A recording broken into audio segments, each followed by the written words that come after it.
Okay, here we go. This here is my interpretation of the escapement and the 20-pound weight. See, this one's a little clearer. You can see the 20 pounds. But the diameter of this drum, where you have the rope wound up around there, the diameter of that drum has a direct correlation to the amount of torque on this shaft right here. So if you double the size, the diameter of this drum, you double the amount of torque on this shaft. So like right here, this is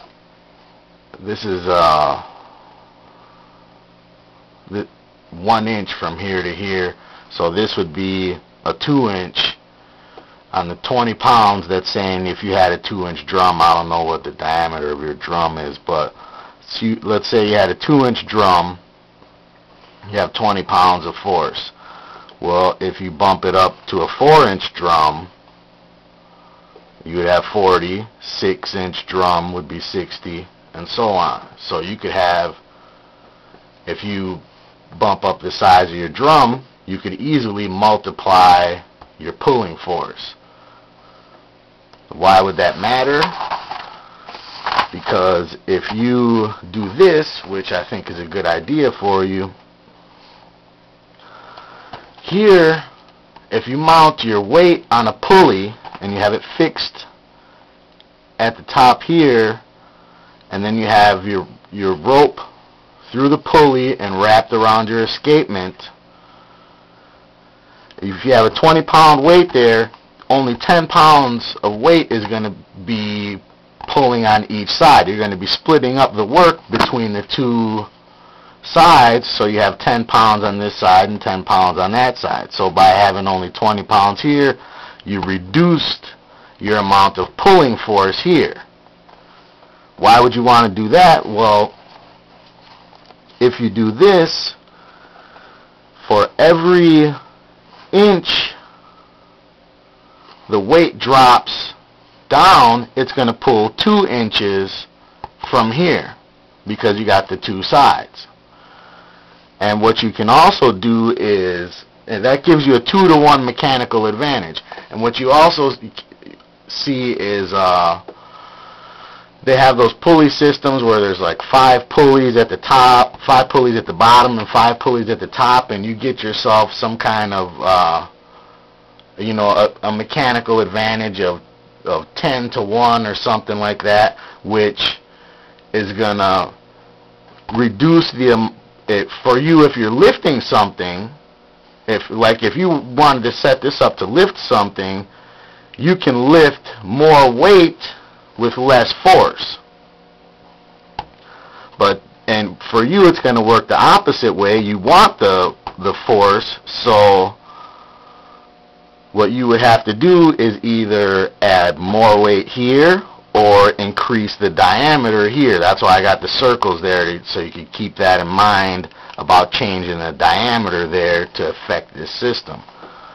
So I drew this one out here. You could actually do this right here, but this is kind of a long way to set it out to express it. That would, you could have, they have those pulleys that are just lined up where you have 5 right in a row instead of separating it like this. But I mean, you could do it like this too, and then you would only have, each weight would be a separate amount. But I drew this one up because I thought this was a good way to visualize what you're doing, because these weights, if you wind up your escapement and put it up to the top, and these weights come down, if you have 5 weights, you have 1, 2, 3, well, I guess that's going to be 10. But you have the 5 weights, it's going to pull 10 times as much rope off your escapement. So your machine would run 10 times longer by doing this here. So you can add pulleys on there and get your machine to run 10 times longer. And what you could also do, which I think your best bet is going to be some kind of balance between this here. You can do a gear reduction. See, if this is your escapement and you use bicycle sprockets or any kind of sprockets, what you would have to, you can change your setup where you have your escapement here and you have your drum here with the weights, and you can still do this however you want to do this with multiple pulleys and multiple weights, or one big weight on a 4 pulley system, and then you have it wound up on here. Then you have a gear reduction, so for every 1 revolution here, you can get more revolutions out of your escapement. So if you put a gear reduction on here, like this gear reduction here I just made up, this is a 6-to-1. I can't remember what I found, but I found something laying around here that was a 6-to-1 gear ratio. And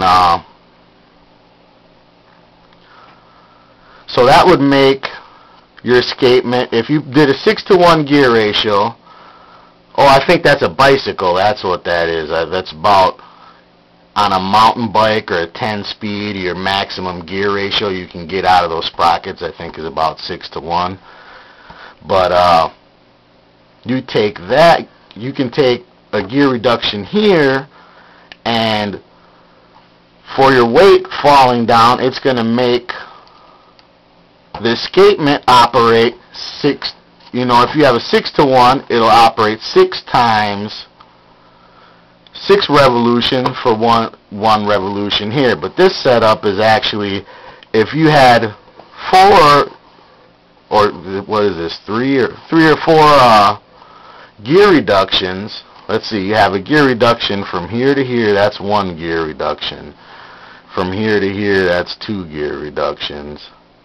And from here to here, that's only 3 gear reductions. So this isn't right here. So this right here, this setup, if these were 6-to-1, would be an overall 36-to-1 gear ratio. And that's like, I was looking at those clocks, the mechanisms on those clocks and those clock tower clocks.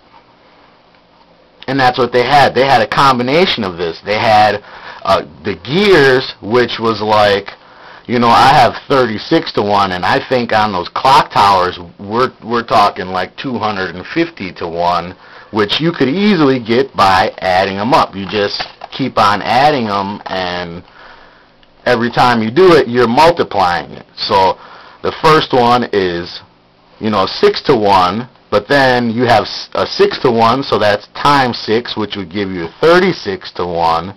So then that would be 36 times 6 would give you 216. So each time you go up, you're going to be bumping up real quick here. So, you know, I have this number here, but that would be for another gear reduction at 216. So if you had 4 gear reductions at a 6-to-1, that would give you 216. And I actually found a flywheel.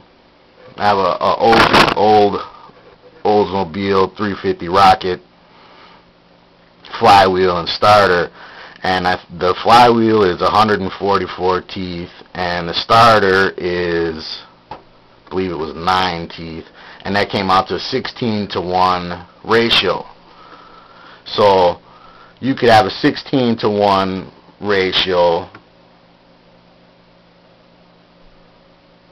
just off of that. And I mean, if you double up some gear ratios like that, 16-to-1, 16-to-1, you know, it adds up when it's only 6-to-1. So if it's 16-to-1, I mean, you have a few of those set up, and you know, you can really change that gear ratio drastically.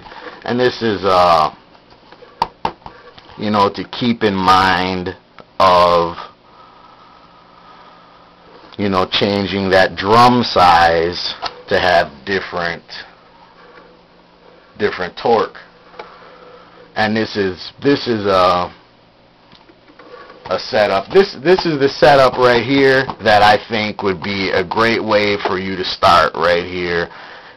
You have your escapement here, and you add a small gear and a big gear, or I mean sprockets, whatever you want to add. You can use gears or you can use sprockets, whatever you want to use will work, you know. But you have a gear reduction here and a gear reduction here, and this is supposed to be your drum, and I got the circles again to express if you change the size here, it's going to give you more torque, which you're gonna need to operate your escapement. However much torque you need to operate your escapement, whenever you do the gear reductions, you're going to need either more weight or more torque, because the gear reduction is going to reduce the amount of force that is getting pushed on your gear, on your escapement. So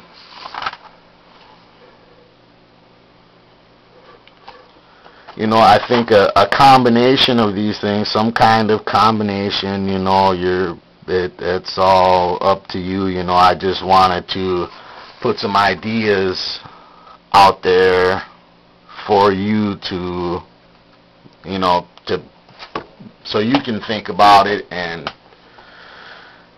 see what you want to do, whatever works for you.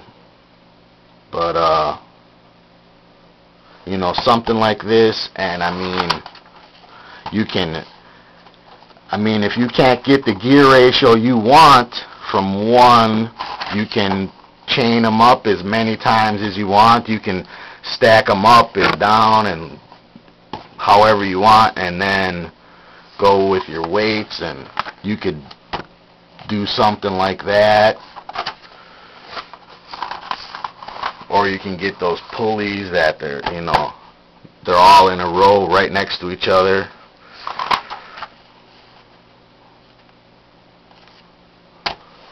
But I think I pretty much covered it there. So if you have any questions about anything I said there, give me a shout.